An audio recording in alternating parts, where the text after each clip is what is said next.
নির্বাচনী ইশতেহার বাস্তবায়নে নতুন যুদ্ধ শুরু হয়েছে বলে মন্তব্য করেছেন প্রধানমন্ত্রী তারেক রহমান। দুপুরে রাজধানী কৃষিবিদ ইনস্টিটিউটে ছাত্রদল, যুবদল ও স্বেচ্ছাসেবক দলের মহানগর ও জেলার নেতাদের সঙ্গে মত বিনিময় সভায় একথা বলেন তিনি। প্রধানমন্ত্রী বলেন, গত ১৬ বছর দেশে গুম খুন সহ নানা ধরনের ঘটনা ঘটেছে। মানুষ রাজনীতি করতে পারেনি, কথা বলার স্বাধীনতা ছিল না।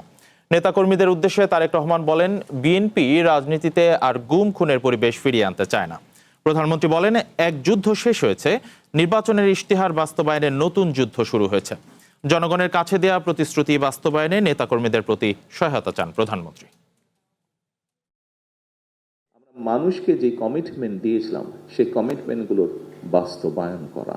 আমাদেরকে এখন এই ম্যানিফেস্টোতে আমরা যা যা বলেছি আমাদের সর্বোচ্চ দিয়ে সরকারকে চেষ্টা করতে হবে এই ম্যানিফেস্টোর বাস্তবায়ন করার জন্য। বিএনপির সফলতা তখনই নির্ভর করছে যখন আপনারা এখানে উপস্থিত প্রত্যেকটি মানুষ এবং আপনারা যাদেরকে নেতৃত্ব দিচ্ছেন তাদেরকে সাথে নিয়ে সরকারের পেছনে এসে না দাঁড়ান।